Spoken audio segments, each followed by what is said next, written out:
Okay. Who's taking notes today? Okay, good. Okay, so last week we spoke about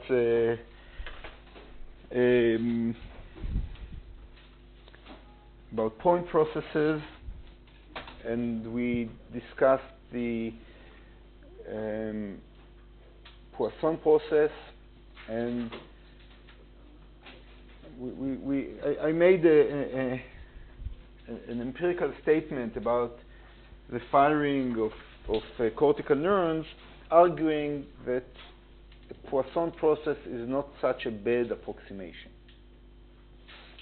This is what we did last week, and what we will do today is try and figure out how is the single cortical neuron, how is this neuron expected to respond to this kind of presynaptic activity.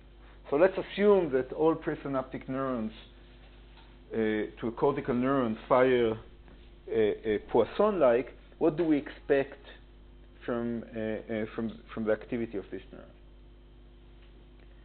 And in order to do this, we will need a simple, we need a model of a single neuron. And the model that we will use is a model that is called the integrate and fire model. I think that the LSEC students here have already learned about this model in the dynamical systems course. I will nevertheless, for those students who did not take this course, I'm going to repeat I'm going to describe the model and repeat some of the things that you did in that course. Questions? Okay, so the first step is to discuss the response of the membrane of a neuron to incoming current. So what we discussed, I think it was last Sunday, we talked about conductances of and ionic channels of single neurons, and we said that the reason that neurons fire action potentials is that conductances are voltage dependent, and there's a positive feedback that generates a spike.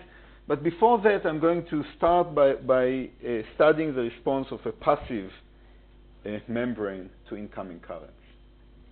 So the way to model the passive membrane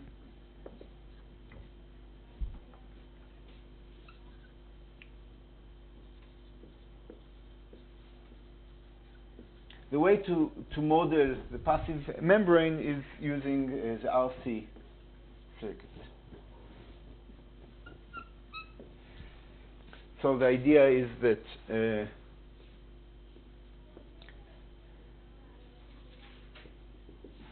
this would be the external part, and this would be the internal part.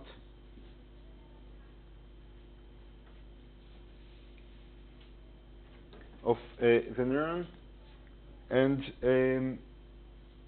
we can think about the neuron as an RC circuit,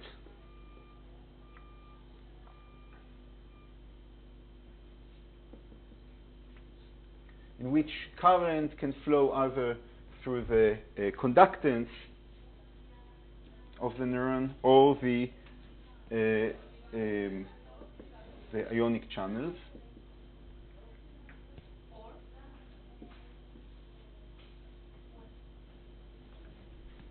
What's the difference between the conductance and the ionic channels? Just a second, I will answer a question in a sec.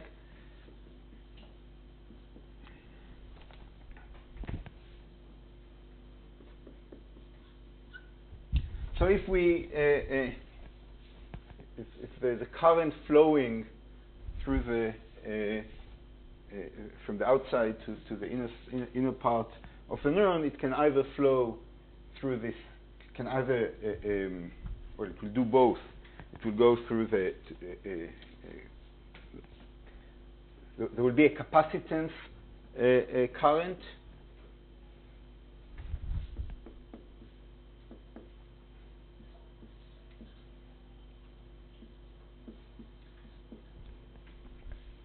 and there will be the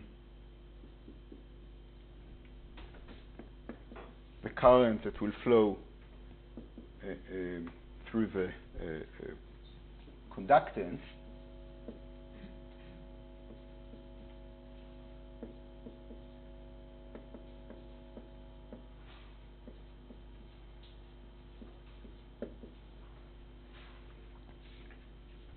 And the total current is just the sum of these two currents.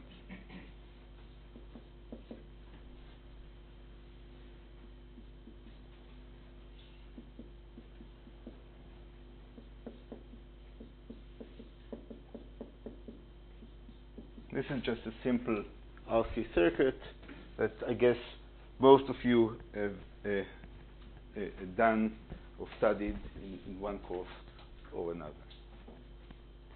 What is the M? This is a membrane potential. The difference between the outside and Yeah. And here we have a battery. Why do we have a battery? yes, that's the question. Why do we have a battery? Because there's a difference in the concentrations of different ions inside and outside.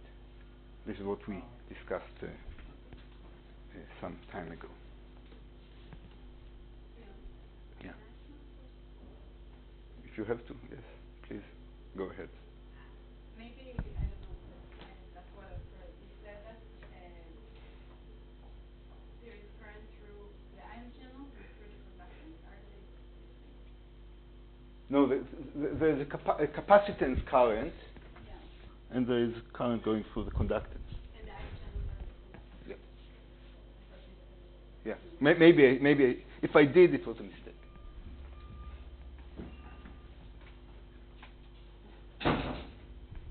So I'm going to. So from now on, I'm going to measure. I'm going to measure the potential. I'm going to measure the potential relative to the rest potential. So I'm going to define V to be equal to Vm minus V rest.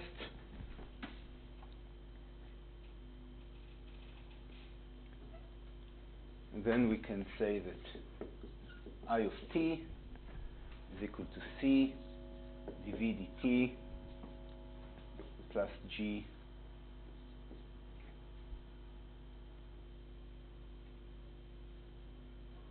V.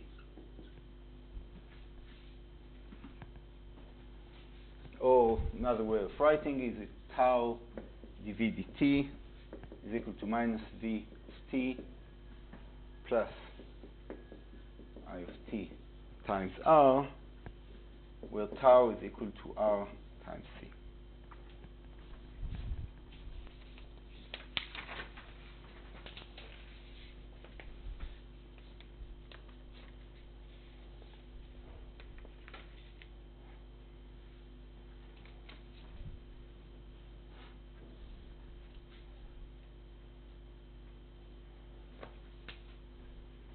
So what would be numbers for neurons?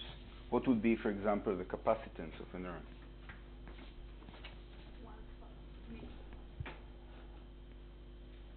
1 microfarad? Something.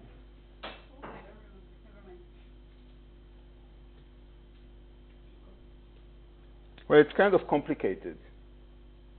Why is it complicated? Because the capacitance will depend on the area, and some neurons are very small and some neurons are very large. So giving one answer is kind of complicated. But what we typically consider is what you said, which is called a specific capacitance. So if we think about the size of a neuron, what's the size of a neuron? What would be an order of magnitude of a size? What would be the radius of a soma? So it will range between, I would say, maybe 4 or 5 microns to 100 microns.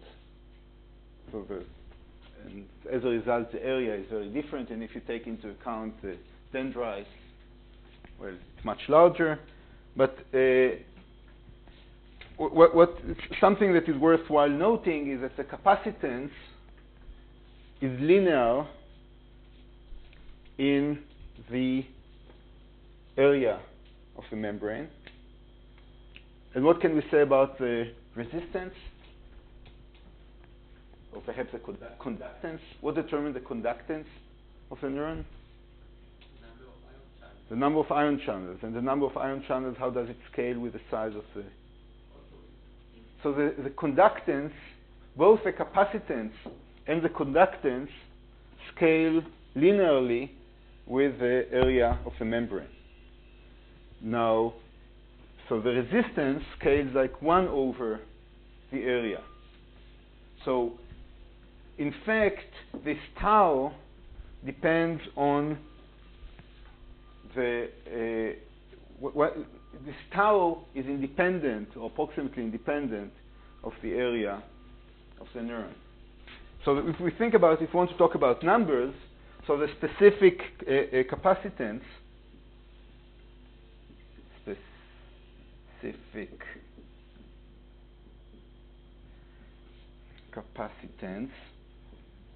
is approximately 1 microfarad, as you said, but per square centimeter. Actually, there's a paper that just came out by Idan Segev from ELSEC, and he argues that one reason that humans are special is that the specific capacitance of human neurons is different, is actually smaller. That's his claim.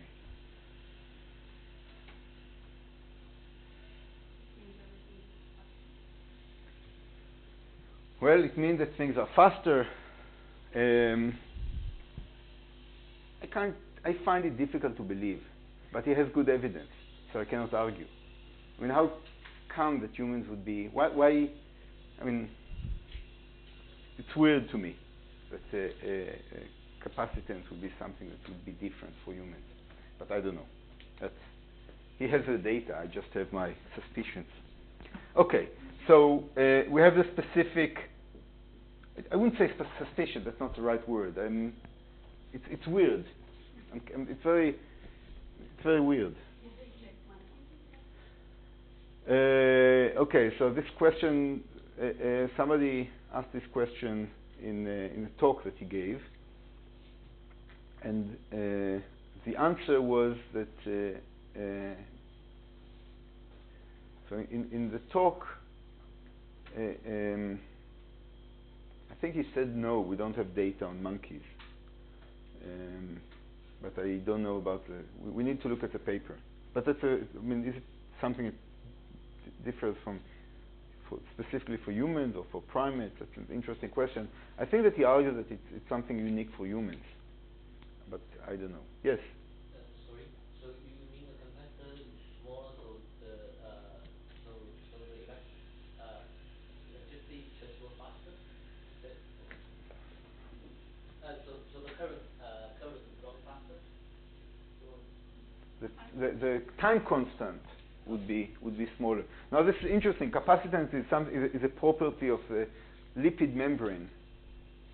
So this would imply that the lipid membrane of humans is somehow different from that of, let's say, rats. It's not just the scaling of the size of the neuron? No, that's the point. That the specific capacitance is different. So the size of neurons is different for humans. Okay, this was capacitance, and a specific conductance would be something like 0.01 to 0.1 millisiemens per square centimeter, which implies that tau would be something like I'm sorry?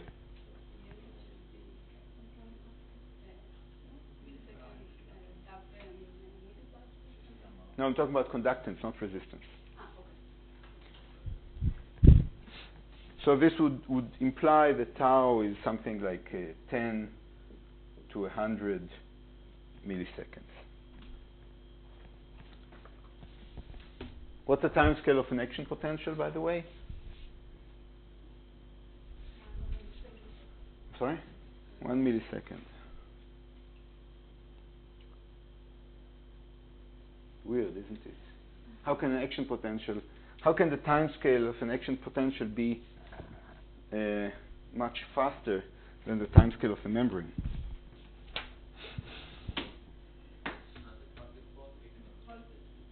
Okay, but still. That's what you said, that it's not a passive process. So basically, actually during an action potential, conductance becomes much higher.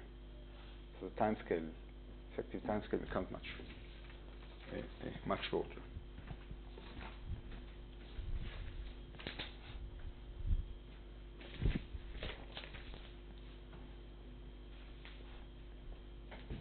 Questions? Okay, so this is our RC circuit and the general solution. Let's write it here. Can you see something here? No.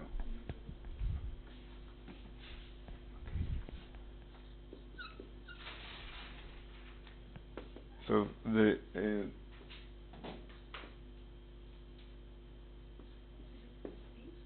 V, the voltage, the function of time, is equal to the initial voltage plus R over tau, an integral from 0 to t, dt prime, I t prime, e to the minus t minus t prime over tau. This is just the solution.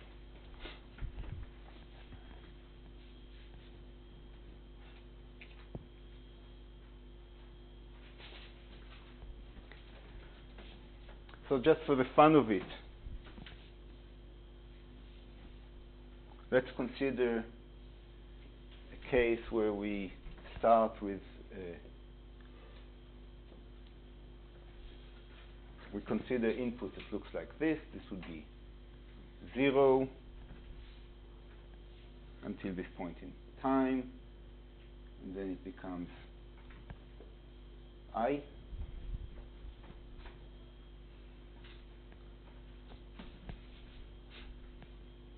And this 0 input is from minus infinity. In that case, V of t would be equal to IR 1 minus e to the minus t over tau. This is t larger than 0. So this would be the voltage.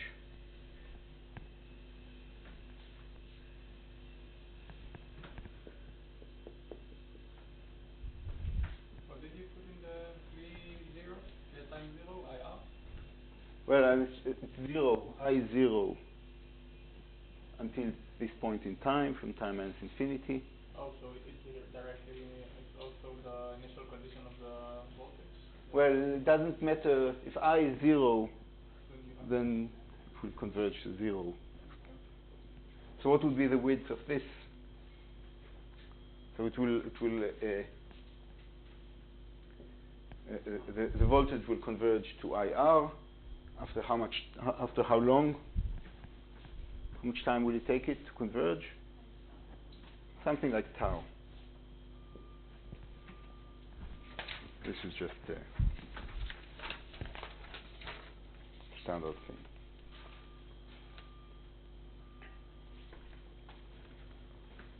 Questions?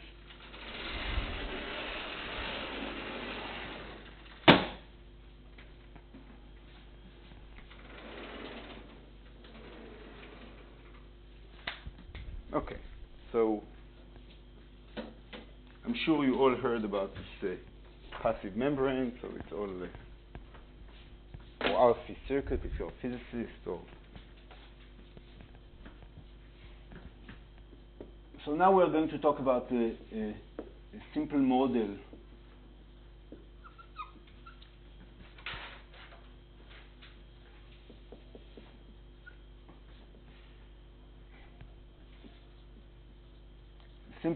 for the generation of action potentials in neurons. Model is called the integrated fire model. It's also called the leaky integrated fire model, also called the LaPic model. It has many names, but the idea is very simple. The idea is that we model the membrane. We consider a passive membrane, but the only difference between a passive membrane and the integrated fire model is that when the membrane potential of the cell, voltage, exceeds a threshold,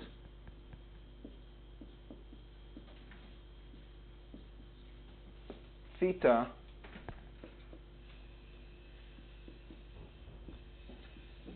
the neuron fires an action potential. So basically,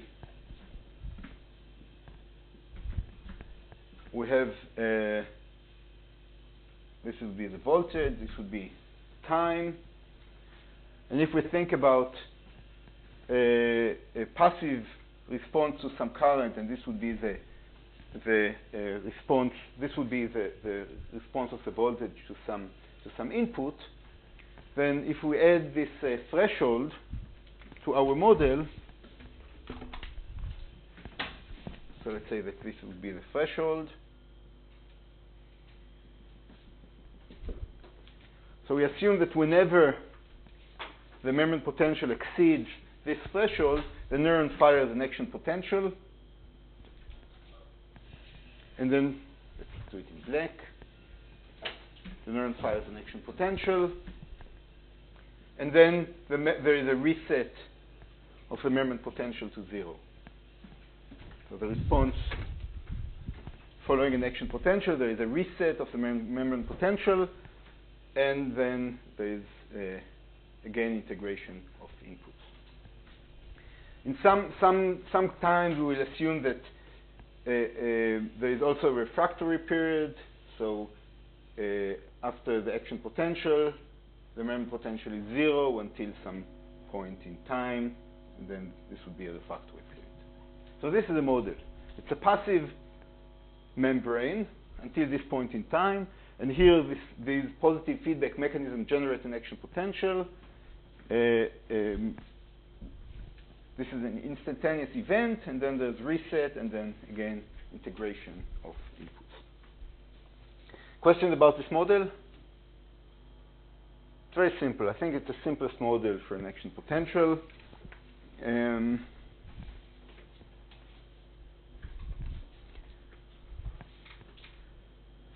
Okay, one thing that we can do, for example, in this model is to ask what would be the firing rate.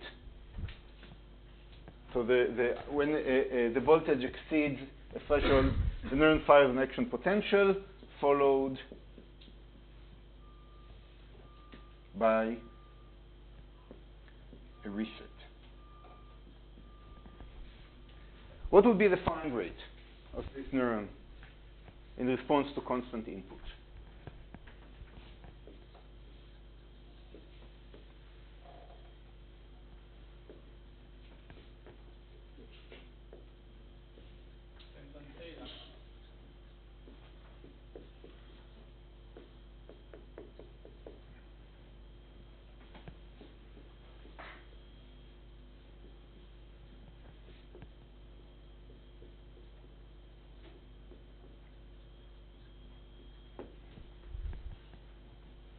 Okay. How are we going to compute it? Either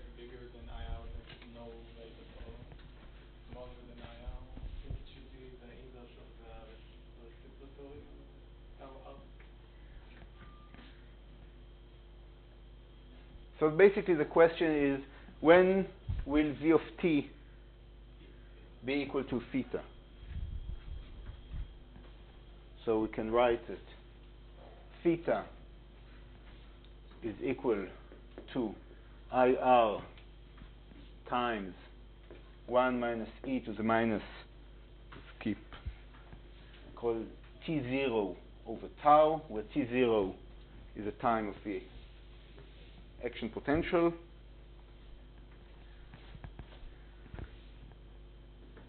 Let's use capital T. So this would imply that t is equal to minus tau, the natural logarithm of 1 minus theta over IR.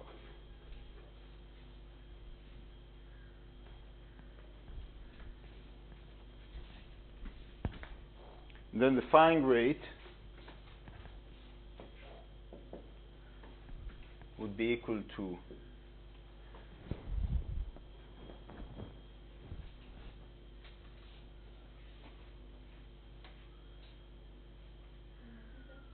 I'm sorry?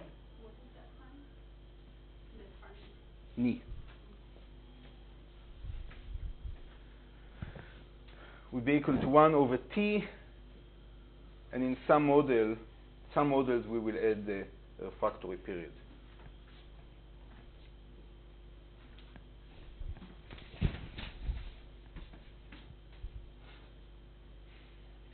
Okay, not very complicated. We can see that, well, if the threshold is larger than IR, then this equality will not occur, implying that the neuron will not fire. So if we're going back to this drawing,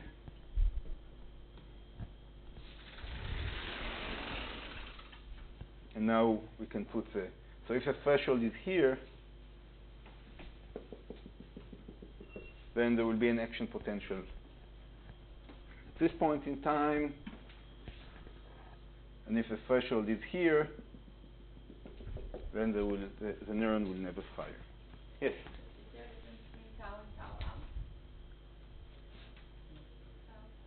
Yes.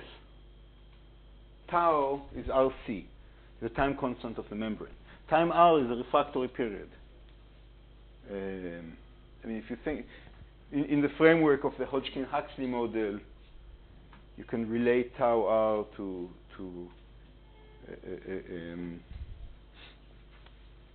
the voltage-dependent ionic channels, but we will leave it here. We just mean, as we discussed last time, that the neuron.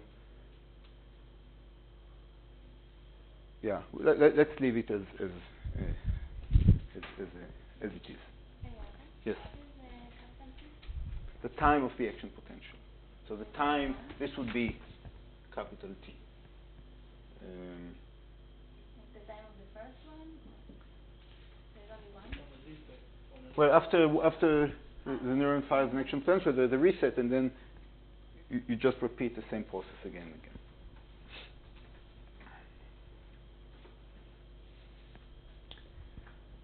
Questions? Okay, this was pretty straightforward, but still necessary. But this is not what we care about. Maybe this is what we will care about if we do an in vitro experiment. We have a neuron in a slice and we inject current to the neuron. What we are really interested in is in understanding how this neuron would respond to inputs coming in the network. Now, we already know something about these inputs. What do we know about these inputs? It's approximately a Poisson process. Each neuron in the cortex will receive input from thousands of other neurons, something that we did not discuss, that the correlation, typically the correlation between these the activities of these neurons is pretty weak. There's a lot, for reasons that have to do with coding, and I think you will discuss it next year, the issue of the strength of correlation is something that people care very much about, but to a large extent they are uncorrelated, at least for our purposes. So what we need to understand is how this model neuron would respond to thousands of inputs coming at in uncorrelated times. And for that purpose, we will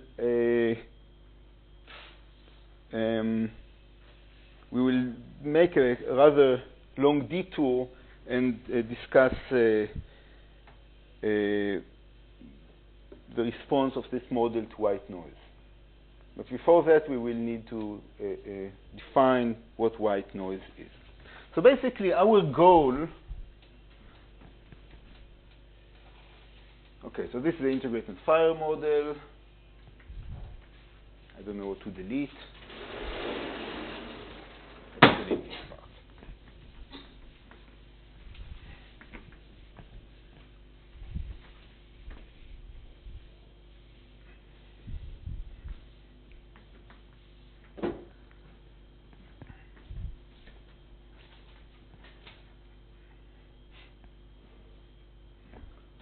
So our goal is to understand how the integrated fire model responds to something that looks like this.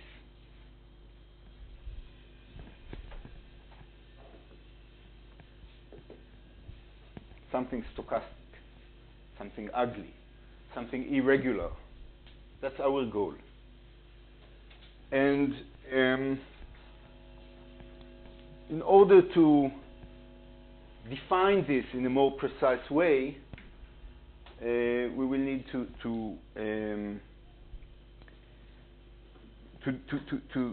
introduce a few definitions.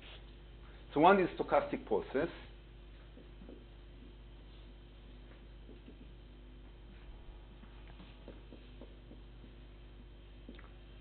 So what is a stochastic process?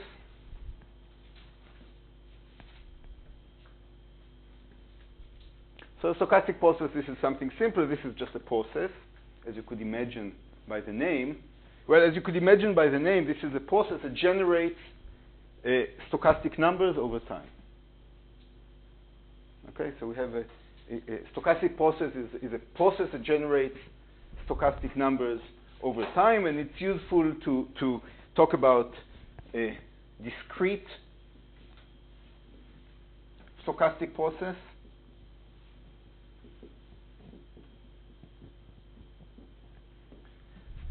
So discrete stochastic process is, well, it's a discrete process that generates stochastic numbers over time, and it is defined by the joint distribution.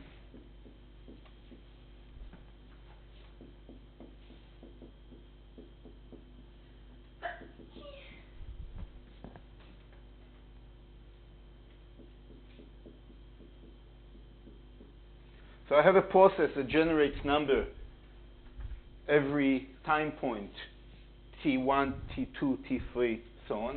These are the times in which these stochastic numbers are generated. And the discrete stochastic process is defined by this joint distribution of these numbers. This can be an infinite sequence. So this is a discrete stochastic process.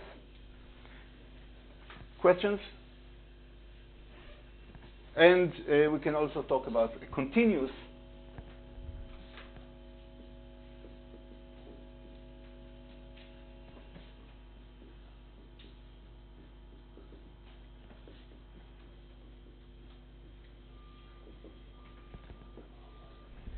and this continuous stochastic process is just defined by the probability of a continuous distribution, basically. So the probability of this as opposed to the probability of this. This would be a different one. Yes? Base question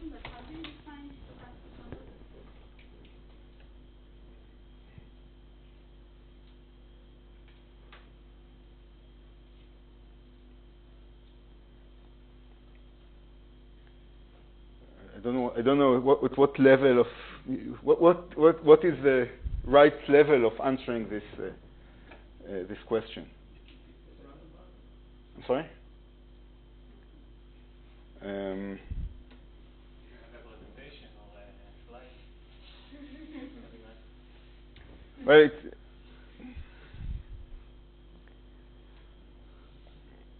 it's one. How do I define a stochastic event? You mean? It's an unpredictable.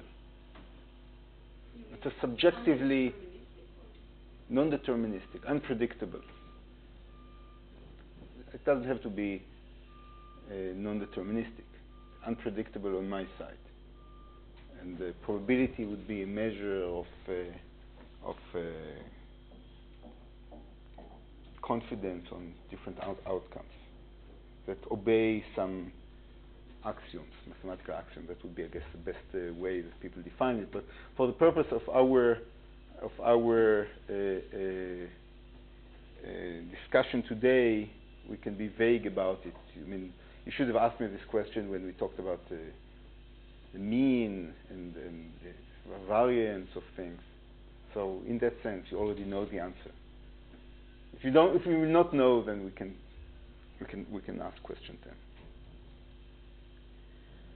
So this is a continuous stochastic process, and we can talk about another definition that is worthwhile introducing is a stationary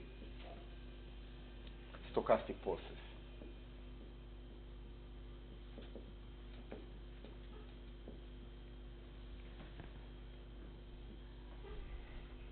So, what defines a stationary stochastic process is that the joint distribution of events is independent of absolute time. For example,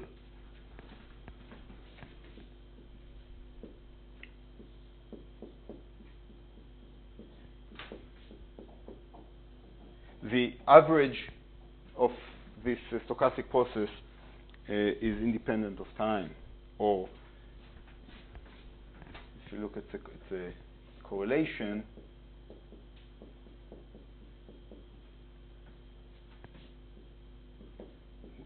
this would be some function of the difference in time.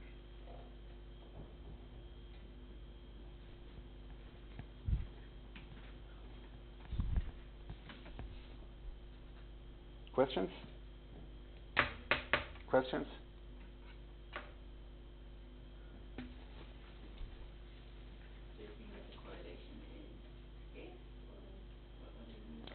It's independent of absolute time. So if you take this process and looking at the correlation between this point and this point, okay, this point in time and this point in time. So the way that I do it is I generate an infinite number of, let's talk about the continuous time. So I generate an infinite number of these functions, and I'm looking at the correlation between time t and t prime, the product, the average product of these values, and I do it here with the same difference, I get exactly the same results. Well, the process that generates these events is blind to the absolute time. Is there any example in real life that gives an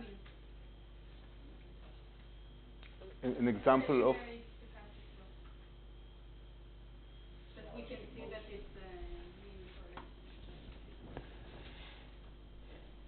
Again, all these definitions, like always, these are abstractions of reality. Okay, so if you take I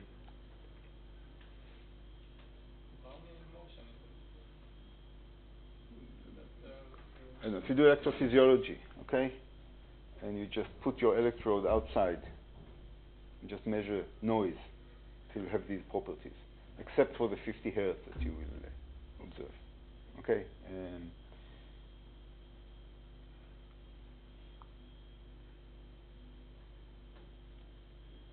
If we go back to the example that we had, I don't know.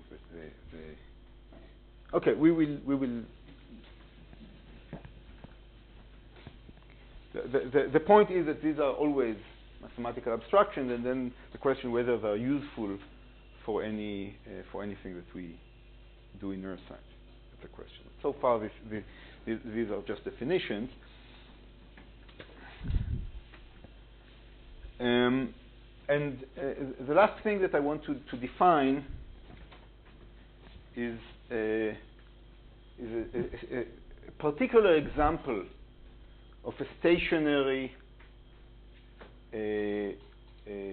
continuous stochastic process, which is known as white noise.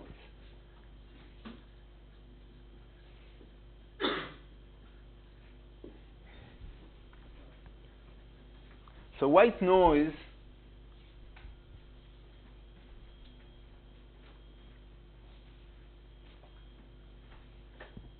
before defining it, what is it? Basically, what we want is to model this, what's drawn here. And importantly, assuming that the system that we are studying, the time scale of the system that we are studying is much larger than the correlation time here.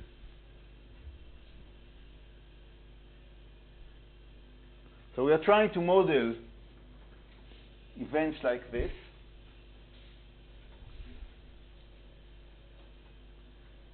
Assuming that these correlations are much shorter than the time scale associated with the system that we are studying. So white noise has the following properties. It has zero average. It's a Gaussian variable.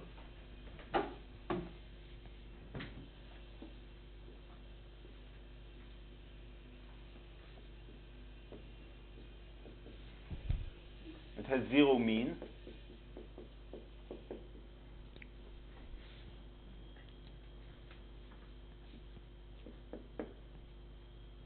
And I'm going to be slightly imprecise here.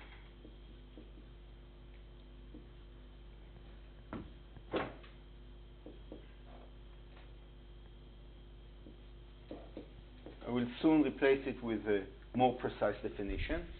So there is some variance to it. So going back to this example, I mean, you can see by eye that there is a difference between this process and this process.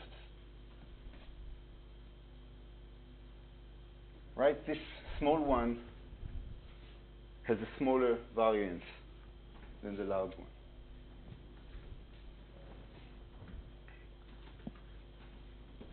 And what characterizes white noise is it has what I will call sufficiently small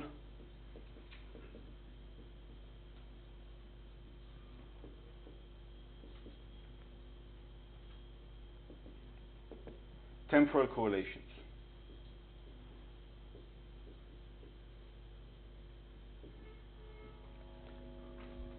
So these correlations are sufficiently small. Let's denote them by T correlation, tau correlation.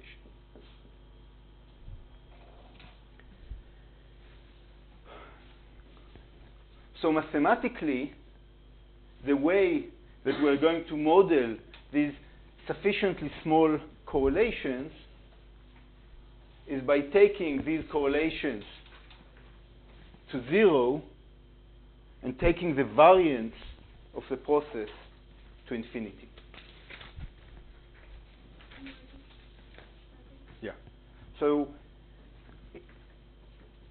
as always, as all things written here, white noise is a mathematical construct. White noise, there's nothing in real life that is really white noise. There are no processes in life that are white noise. What we are going to do, we are going to consider events or consider processes that look something like this, and we're going to take the correlation to 0 and the variance to infinity such that the area under the correlation function is fixed. So white noise is a mathematical limit of a process in which we take the temporal correlations to 0 and the variance to infinity while keeping the area under the correlation function. Let's take a break now, and after the break I will define it in a mathematically precise way.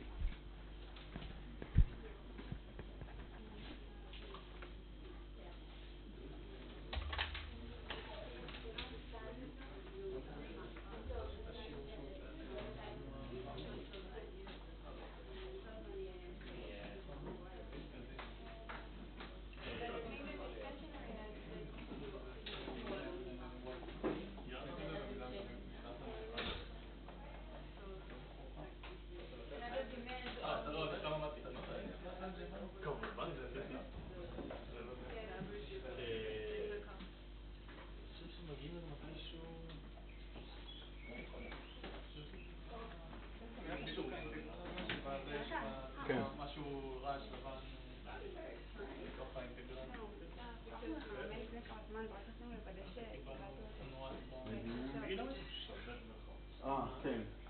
כאילו הבנתי שזה היה בסלייד עצמי, רק כדי לראות ש... כן, כן. הוא אמר כאילו איזה מספר בממוצע, כדי שלא ככה.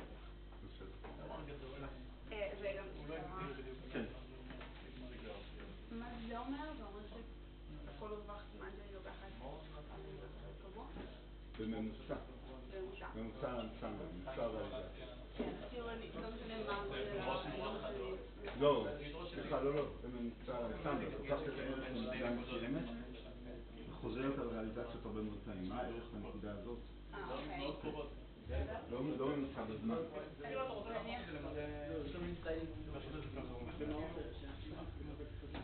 אז נגיד יש לי סינוס? סליחה? כמעט לא רוצה. נורא חזקים. זה בערך נורא גדול וזמן לבנות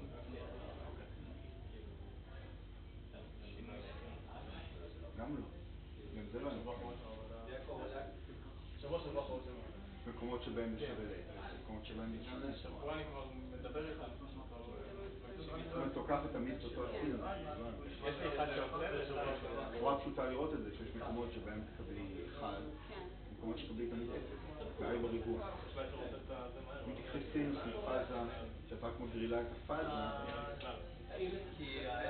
כל ריאליזציה מגרילה את הפאזה, אז היא ראשון ומה? רביעי, אבל אתה לא עושה את הדוחות האלה. ביום שני, אחד בגלל סתם, יצאו יום. עכשיו, החלטתי גם שם פה שאומר מה הקורלציה בין 3. שבוע הבא אני הנורא זה, לא, אני חושב שבוע הנורא, שבוע הבא כן, אז רק שבוע אחרי היה אמור להיות להיגמר אתה עושה היום את הרצפי? לא, נתן להם שבוע שבוע.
וגם לגרום להם להבין את זה. כאילו זה ממש לא דברים המדעיים.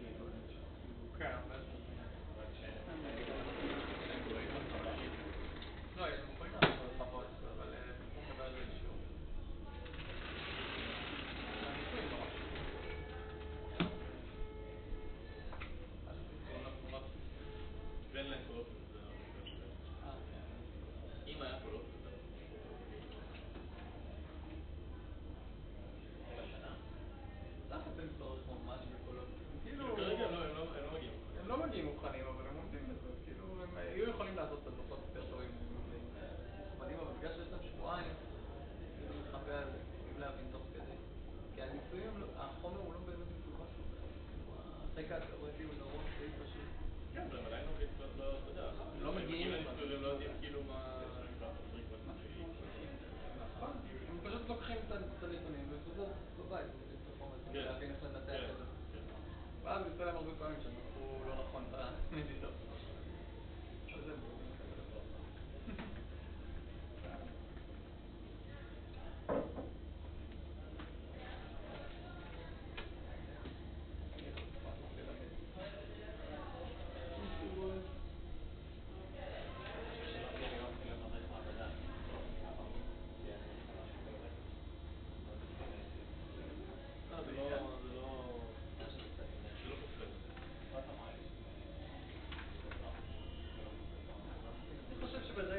יכול להיות שאתה יודע, אם לאחרים הוא צריך לבחור אז הוא מבקש את זה, אבל הרוב הם צריכים כאילו מחפש אנשים, זה לא שלו ויש הרבה מתחיל להתקטנן.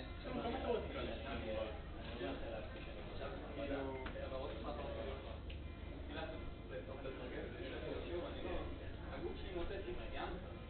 אתה כאילו מתחיל לעשות יותר טובה מהשם. כל מה שהביאו על מה? כן, לגמרי. אבל אני מבין לראות תורה. כאילו רוב החבר'ה שהפסקנו עשו את זה שנה שעברה, אתה פשוט לא היית עד סוף את זה שנה ששמית המיון. כי התחלת כאילו פיזיקת את זה, כן, פיזיקת את זה שנה שעברה. כן, אחרי הפעם השנייה שכאילו אתה עושה את זה, ברור. בייחוד את זה עבודה שלך ואז כאילו מה ששומע עכשיו. האמת שעכשיו עשיתי את זה בעברית, כאילו לא הייתי מגיע לגמרי.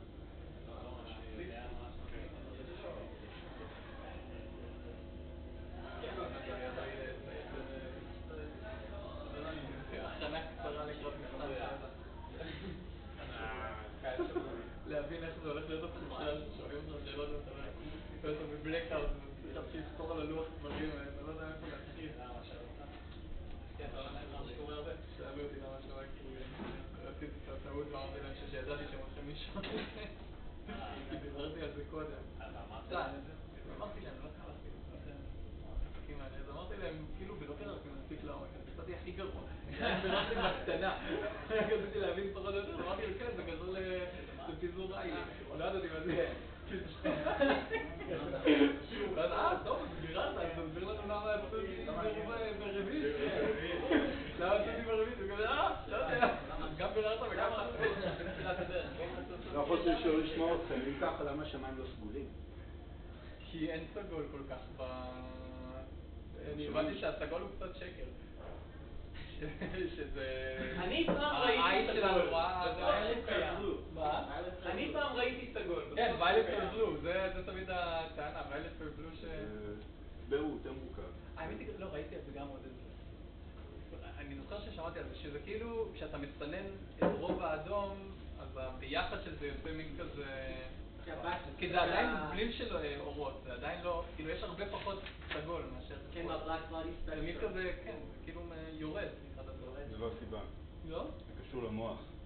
באמת? לא, זה נראה לי מה שסיפרו לכם פה אצלנו לא מערכת את המוח. יש ספקטרום. צריך לקחת, אתה לוקח ספקטרום של גוף שחור. אתה עושה לו קונבולוציה עם תכונות הפיזור. אתה מקבל משהו שהוא יותר סגול. כן, עדיין, מאשר מה שאנחנו רואים. כן. השאלה מה, אבל לנו יש תפיסה של צבע. תפיסה שלנו, תופסים צבע. תפיסת צבע היא לא, אנחנו לא תופסים אורך גל. תופסים צבע, זה לא אותו דבר. אז אנחנו רואים סגול ככחול?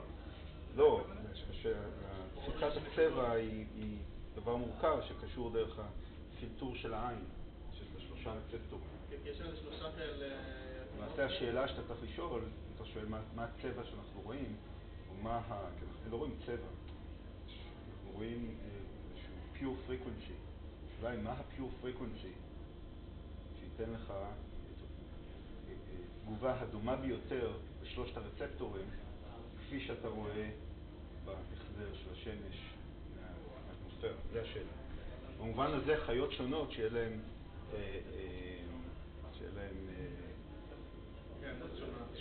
טיונינג קרב שונים של הפוטורצפטורים שלהם יראו צבעים קצת שונים.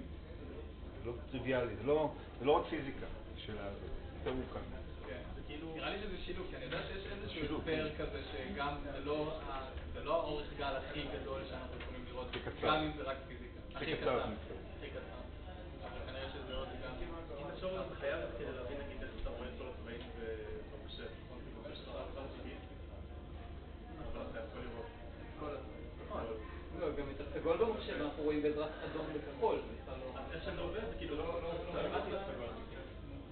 כאילו יש לך ניידות כזה שאתה מנסים את זה, אבל כאילו זה לא רגע, עם משהו שהרצפטורים האלה שאתה משהו 3 סיפורות כאלה, כל אחד מהם יש להם פיק באיזשהו ואז כשיש סגול, אז אתה רואה נגיד קצת עם הרצפטור הזה, וטיפה עם הרצפטור הזה, ועוד פחות עם הרצפטור הזה. מה שהוא עושה זה שהוא נותן לך כל אחד מכל אחד ב-RGB הוא נותן לך את התמות שלהם בצורה כזאת, שזה כאילו מה שהיית רואה ברצפטורים שלך in that.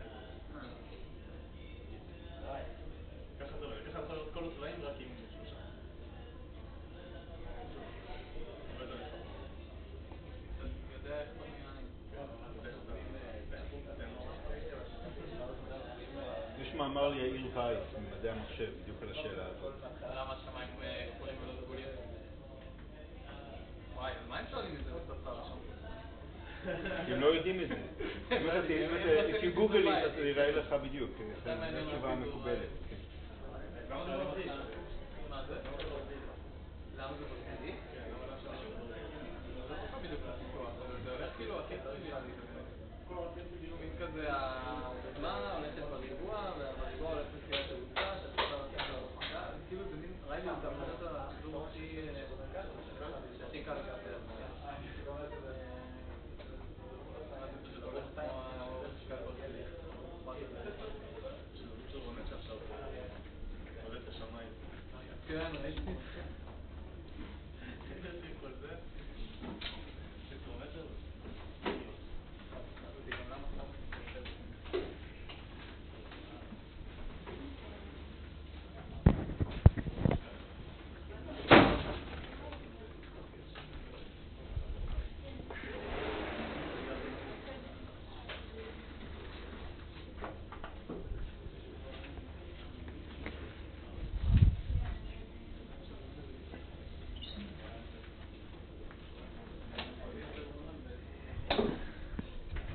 Okay, so we're talking about white noise, and again, as everything that we do, these are mathematical constructs that are useful when solving real-life problems. So we are interested in something like this as an input. This would be I of t. This is a stationary a continuous stochastic process. Now, we consider a case where on average it's equal to 0. This is ensemble average. And we define C of delta to be the average of I of t times I of t plus delta, and we're talking about a stationary process, so t is not important here. And if we will do this for this drawing, what will we get? How will it look like?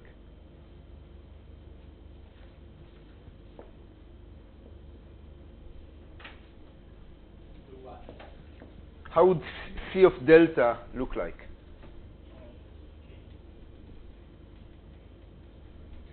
Yeah, we would start So it will start, I don't know what very large is, some value, let's say this value, and it will decay, I don't know how, it will decay somehow. So there will be a decay where this would be approximately equal to the correlation length, something like this here. And the peak would be the variance, so average of I square of t.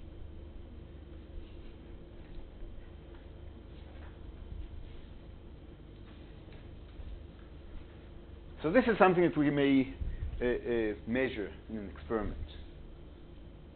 So what we are going to do is we are going to consider processes that have zero correlation length, but that retain the area under this correlation function. Let me say it again. So we are going to consider processes that have whose correlation length is zero, such that the area under this curve remains unchanged. So let's consider a simple example.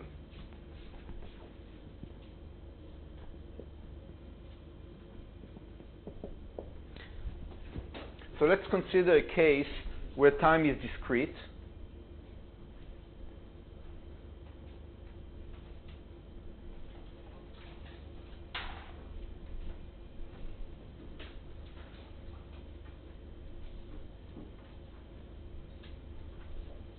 So what I tried to do here, obviously unsuccessfully, was to draw random numbers from a normal distribution where the height at each point is drawn from a normal distribution, and the width here, I'm going to define every beam here to be tau correlation. So how is C of delta going to look like?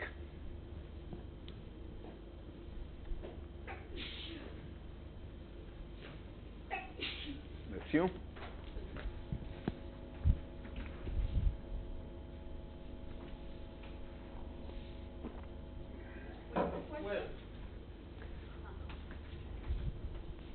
Not exact. Well, depending exactly on how you define it. Let's say that the phase changes from one realization to the other.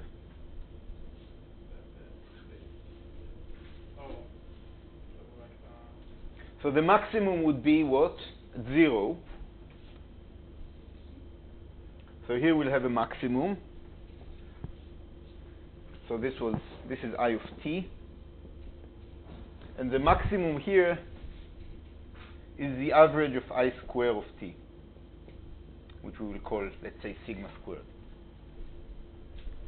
When will the correlation be equal to 0?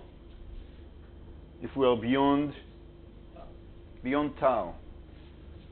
So if this is tau, this is minus tau, the correlation function is going to be 0 beyond tau correlation and minus tau correlation. And actually, if you do it carefully, you find out that the correlation function looks like this. It's a triangle whose area is simply tau correlation times the height sigma squared. So one way of generating a white noise process is consider a process like this, where we take tau correlation to 0 and the height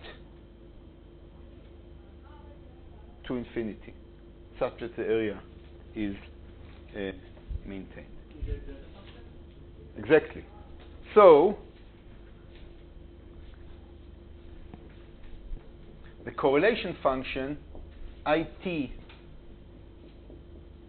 IT prime will be equal to sigma squared tau delta of t minus t prime. Now this is ridiculous to write it this way, because, well, I can just take one parameter for sigma squared times tau correlation. But still, it's useful to leave it this way just for the sake of units, and to remember that what we are doing is considering something like this that has two components. One is the height, and one is the width. And what is kept constant is the product of the width with the square height.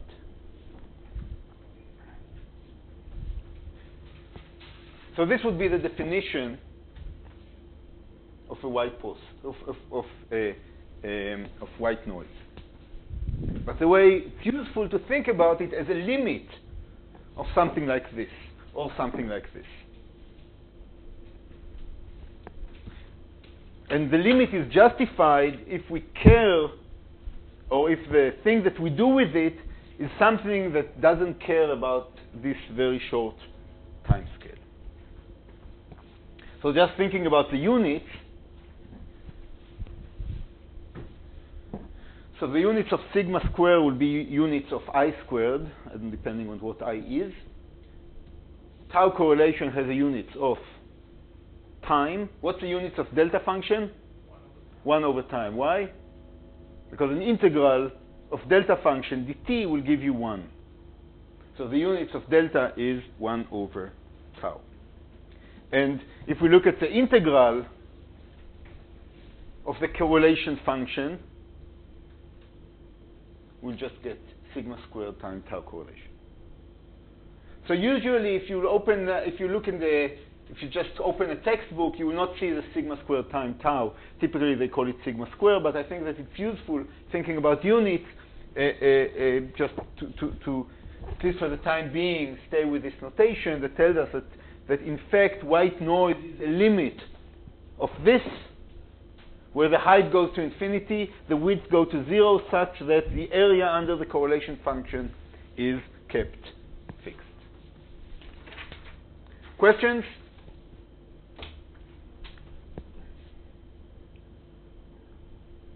Are we talking about something discrete right now, or? No. It's a continuous process.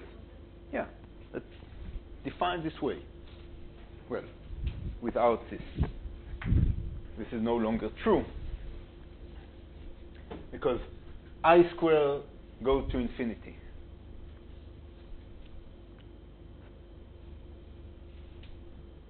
But again, it's useful to think about it as a limit of something like this or something like this. Yes? Do you need to take a certain instructions and reduce the tau correlation? I'm sorry? How do you take tau correlation to 0? I'm not taking tau correlation. I'm taking I'm arguing that there are physical processes for which this is a useful approximation.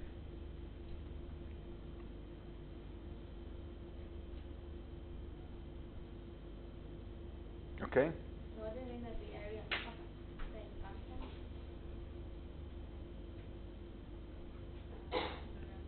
constant? We're taking a limit. So rather than considering this, we're considering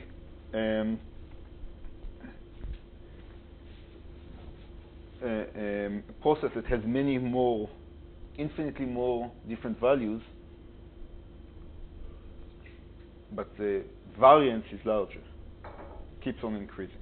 Maybe we will do one example, and it will become clear. So what we are going to do next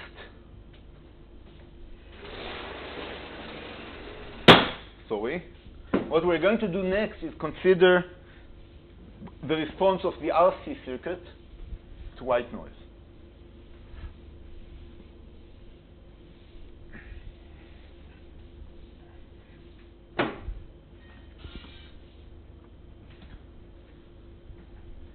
Okay, so we're considering the response of RC circuit to white noise.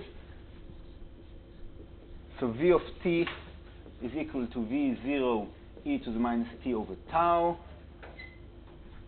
I'm just copying plus r over tau. An integral from 0 to t dt prime I t prime e t minus t prime over tau. So let's say that I of t is white noise. If I of t is white noise, what would be the value of V after a long time?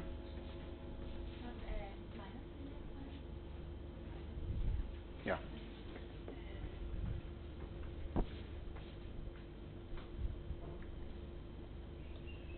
So what would be the value of V?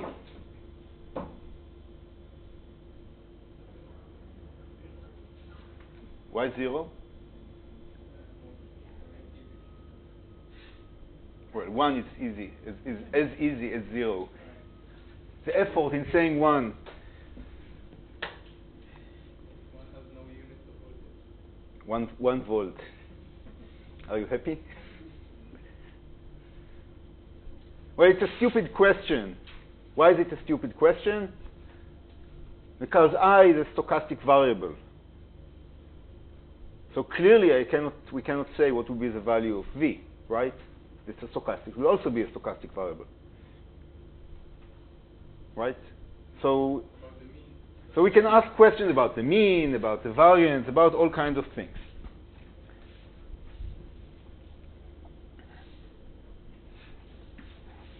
So let's consider the case after a long time. Okay, let's say that t is very large. So I'm going to consider the case of r over tau, integral t dt prime, I of t prime, e to the minus t prime over tau. So one thing that we can ask is about what would be the average value of t.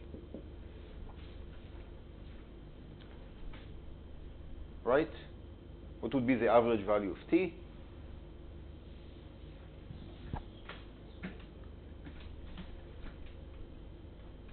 Well, this would be the average of what's written here, which is just equal to r over tau, an integral dt prime, average of I of t prime, e to the minus t prime over tau.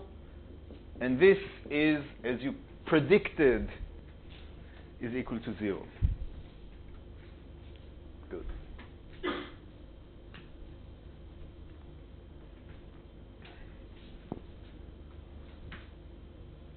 Okay. This was expected. What's the next thing to compute? Variance. Okay.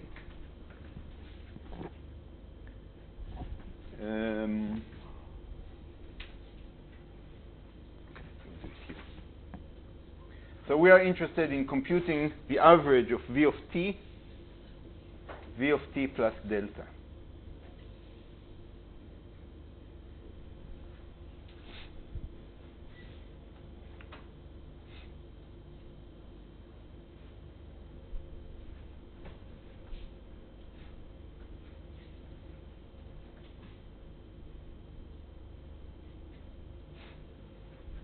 So this would be equal to what? We can take out the r square over tau square. Integral from 0 to t dt prime, an integral from 0 to t plus delta dt prime prime, e to the minus 2t minus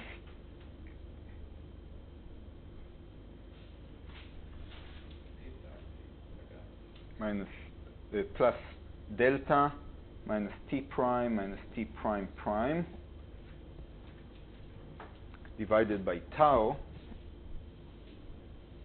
average of I of t prime, I of t prime prime. Where everything that I did here was just to write the integral twice and take the average inside.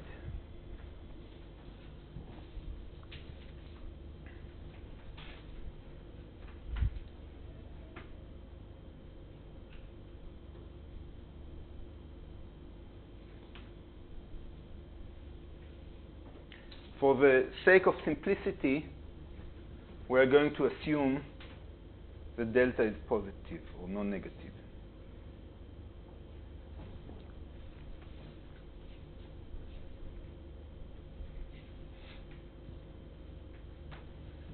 What is the next step?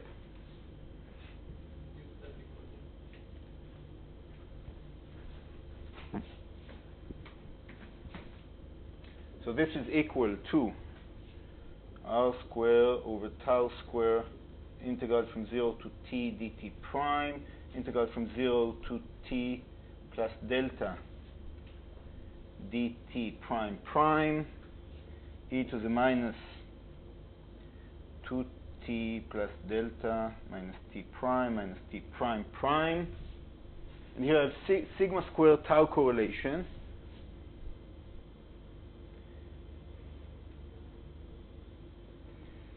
Sigma square tau correlation, delta of t prime minus t prime prime.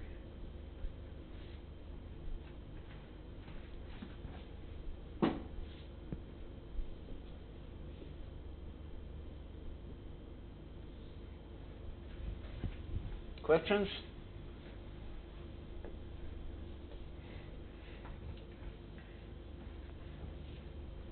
How are we going to solve this?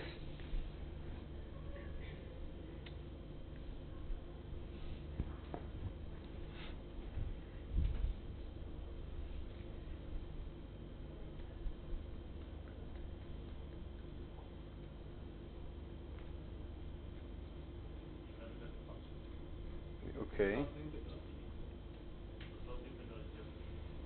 Which one? Which integral?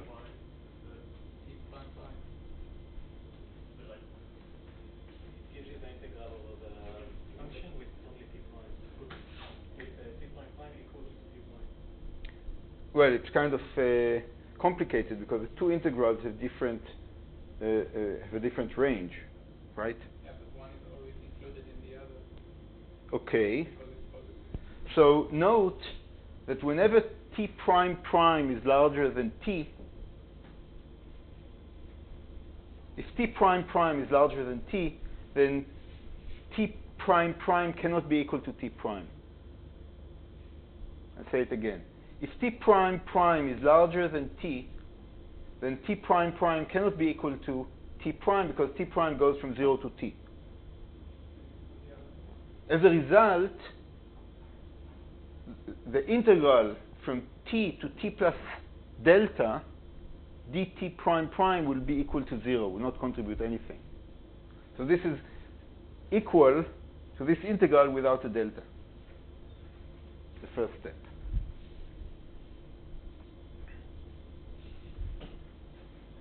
Now we can integrate over, doesn't matter, t prime or t prime prime. So this will be equal to sigma square tau correlation r square over tau square integral from 0 to t dt prime e to the minus 2t plus delta minus 2t prime over tau, which will just be equal to r square over 2 tau sigma squared tau correlation e to the minus delta over tau.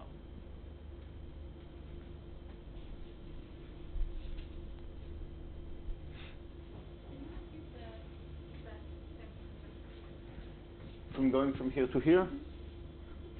Well, basically, it's I remove one of I take the integral over t prime prime and replace t prime prime with t prime.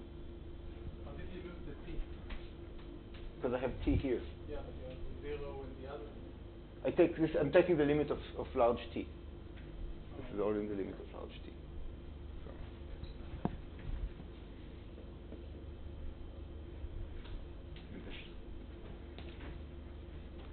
Okay, this was for a positive delta. What will happen for a negative delta?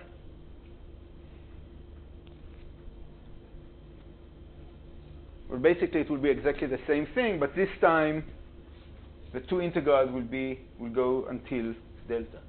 So in general, if we do positive and negative separately, we'll get this result.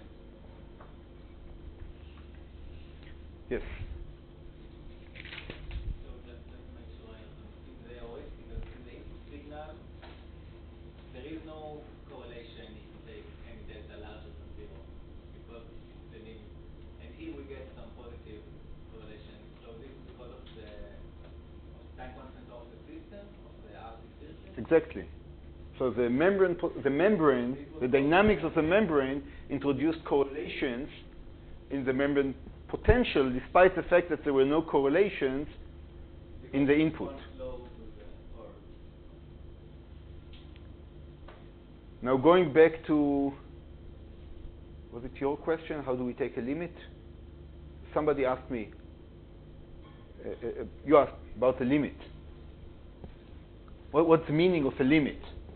So if you consider the response of the membrane potential to fluctuating input, such that the correlations in the input are much shorter than the time scale of the membrane,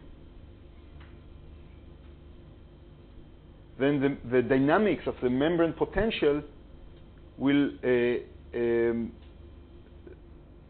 be very similar to that generated to the response of the membrane potential to white noise. So the question of what do we mean by taking the limit?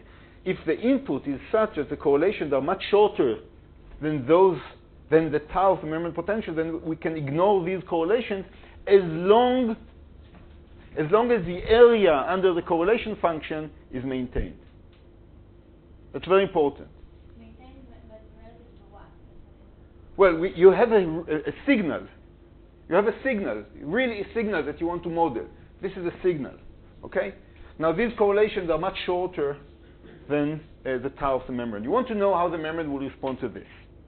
So I'm telling you that if you will consider the response of the membrane to a different signal, a signal that has much shorter correlations, okay, but larger variance, such that the area under this is maintained, the response of the membrane will look the same. Now this is the meaning of this is the meaning of the limit. In real life, we don't have. This is not something that you see in real life, but this can be a good approximation, assuming that you are considering the response of a system whose time scale is much longer than the fluctuations in your input. Yes.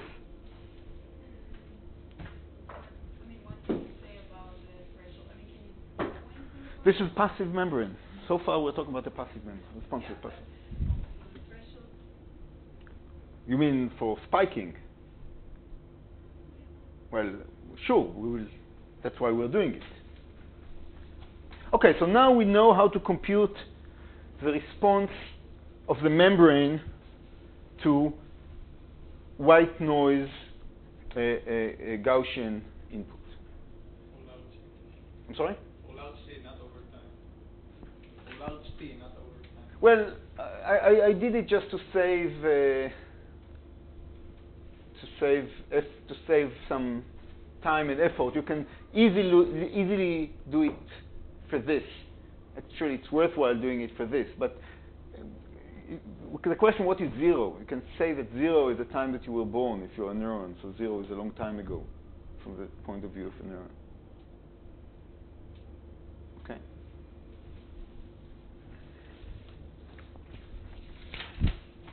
Okay, so now we have the tools. So the presynaptic inputs to cortical neurons look stochastic-like. Still, it's not white noise, but they look rather noisy. So we computed the response of the measurement potential in a passive neuron to white noise input, and now we can think about go back to our original problem and try to map our original problem of presynaptic activity to the white noise solution that we obtained. Now, there will be, let's say that there will be three possibilities. So, for possible, there will be three regimes of possible activities of the neuron, of the integrating fire neuron in response to white noise-like input, or input that has short correlations in time. So let's say that this is the measurement potential of the neuron as a function of time, and we're still talking about the passive neuron. Let's say that this is a threshold, and there is some input, and the input that the neuron will receive from the presynaptic neurons will have some mean and will have some variance. And we know what kind of fluctuations there will be to the measurement potential if we know the properties of the noise. So one possibility is that we'll have these fluctuations, something like this. So we know that the correlation length would be something like the tau of the membrane, but the firing rate in this case will be what? 0. So in fact, we don't, in this case, in this regime, we don't care much about anything. The neuron is quiescent, and that's it. That's one possibility. Another possibility is that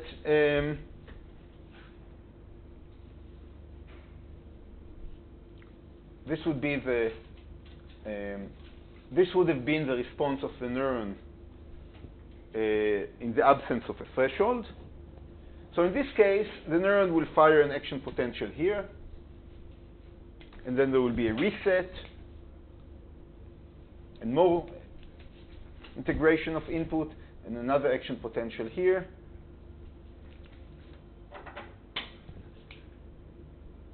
And so on and so forth. So in this case, the firing of the neuron is dominated by the constant input, and the fluctuations will result in a jitter in the timing of the spike. But to a first approximation, the firing will be approximately periodic. That's the second possibility. A third possibility, which requires a third color, is that in the absence, consider a neuron that in the absence of in the absence of noise, is the IR, the average input times the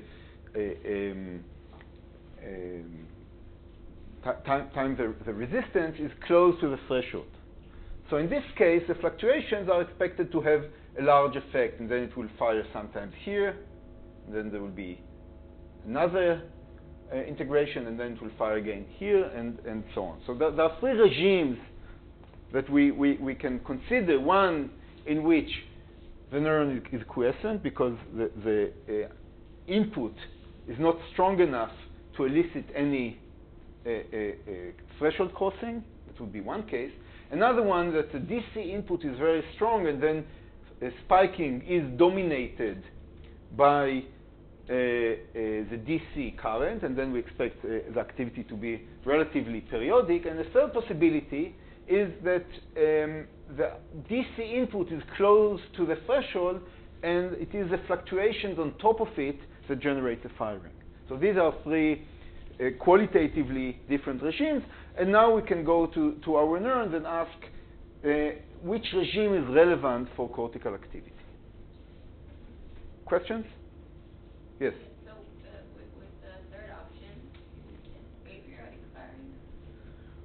Well, if it is, I'm sorry.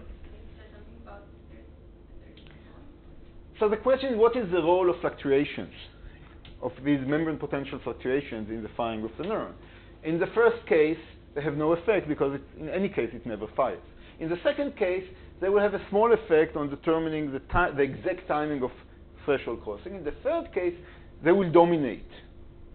So we expect that in the third case, firing will be more stochastic than in the second case. Yes. In the third regime, you need the current to be on one end strong enough so small fluctuations to cause this firing. In other end, not high enough so it won't fire by itself. So Right. pretty small regime. Well, the question whether it is small or large will be a quantitative question. I mean, maybe the fluctuations are huge. I'm sorry?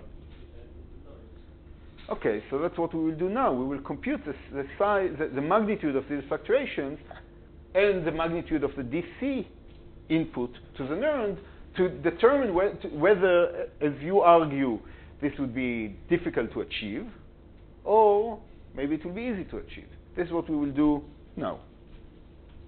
Okay? Now, what do we know about the presynaptic input, activity of the presynaptic neurons? Well, we know that it's not white noise, the fire spikes. It's a different model. But what we are going to do, we are going to replace or approximate the presynaptic input to the neuron using the white noise approximation. This is what we're going to do. Questions? Yes? I'm sorry? Well, yes and no.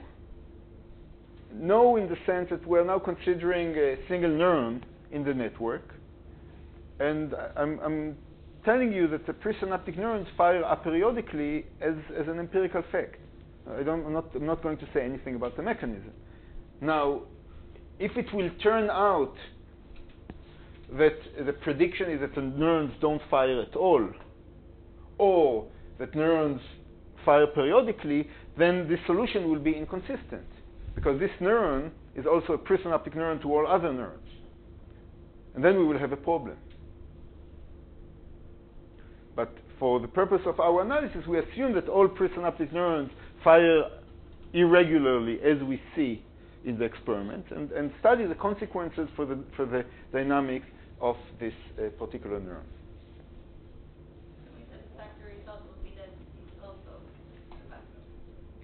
A satisfactory result would be to find out that we are in this regime, and that we don't have this problem that you were raising of it's a small regime, and then we will be able to understand how an aperiodic stochastic-like behavior emerges in cortical networks. This would be a satisfactory result. You're not satisfied? The other reason I'm not satisfied is because when we started this, we said that it fires aperiodically, and everybody's saying this is noise, and you don't buy that this is noise. But now you got noise in the system that brings you the aperiodic. No, I didn't say that I don't. I never said that it's not noise. I said that this is interesting. I said that this is interesting. I will argue that this is interesting. And whether it's noise or not, this goes to the heart of what stochasticity is. Something that I did not want to discuss. But the question is the following. So if it turns out that we are in this regime, then we understand at least how this solution emerges. If we are not in this regime, well, then we have a problem.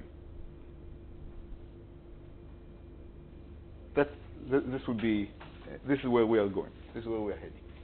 Okay, so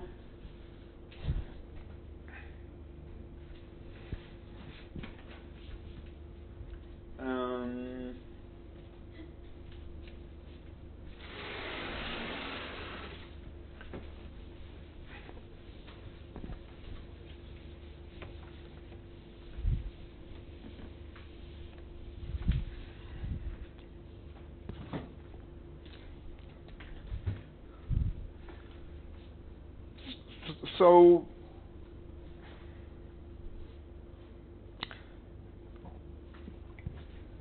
last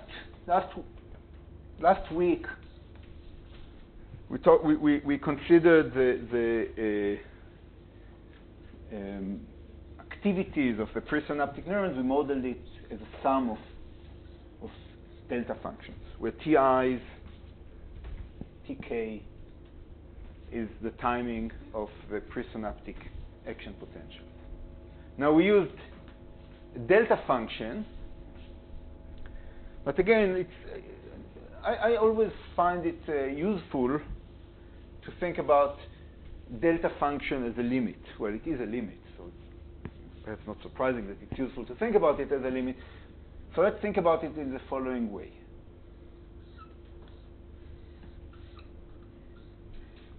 So this would be the timing of the first action potential, the timing of the second action potential, the timing of the third action potential, and this function is a function that is equal to 0 at all times, except in an interval of size dt, in which the height of the function is 1 over delta t, such that the area, again, is equal to 1. And we're taking the limit of delta t goes to 0. So this is this function that we're talking about. This is a sum over delta function, and this is just a limit of delta t, the delta t that will go to 0.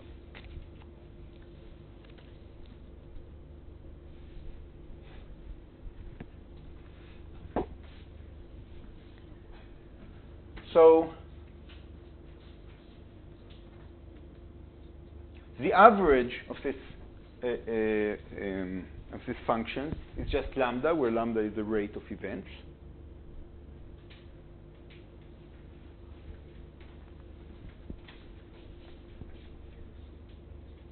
What can we say about lambda t prime? What's the correlation function?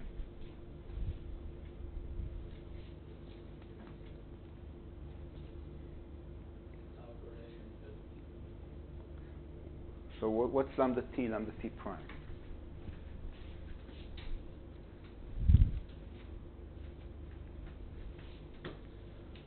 So this is kind of complicated because we have an average over two sums of delta functions, right? So maybe it's not immediately clear what we should do. But if we think about this, this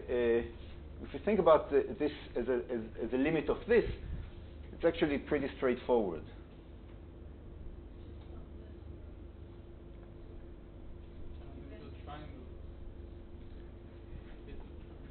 So this would be lambda of t prime. This would be just the same function at a different. So we're looking at the correlation of this with this.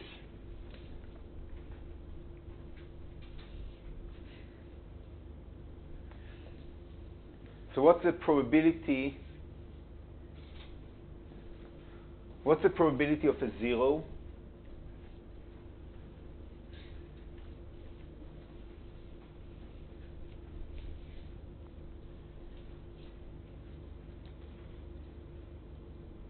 Or let's ask the complementary question. What's the probability that there will be no 0 in both sequences?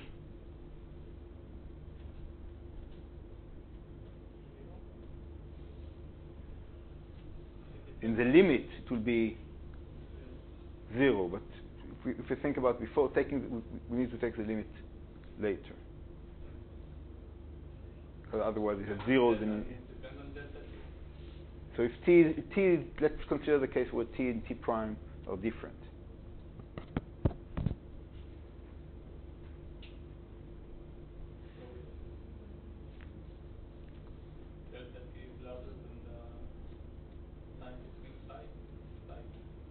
So the probability of an event in one that it will not be 0 in one is just lambda delta t. The probability that it will be non-zero in the other is equal to lambda delta t. So this would be lambda delta t. So this would consider the case of t not equal to t prime. So this would be lambda delta t. Lambda delta t. What will be the contribution in that case? What will be the size? What will be the height of these things?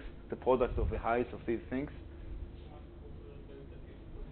So there will just be, each of these is 1 over delta t. So if both of them are not equal to 0, they're equal to 1 over delta t, which is equal to lambda squared.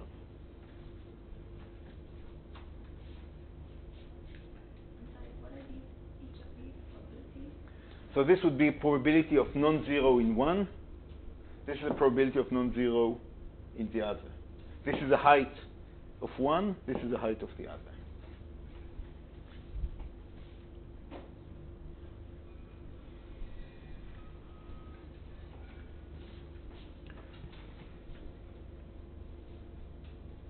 What about lambda t, lambda t?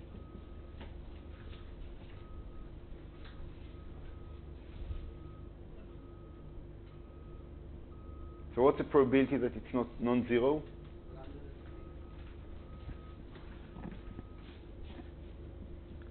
Lambda delta t. What would be the height? 1 over delta t squared.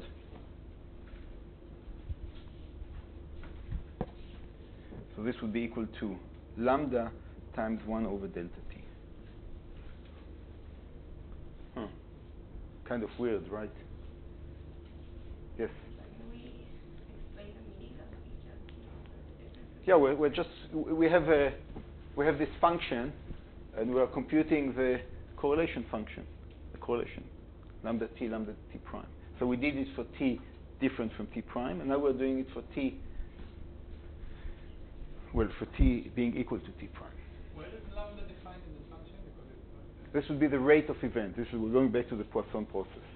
the rate of the decay. That's lambda delta t would be the probability that you have an event here. This is kind of weird when we take the limit of delta t going to 0, right?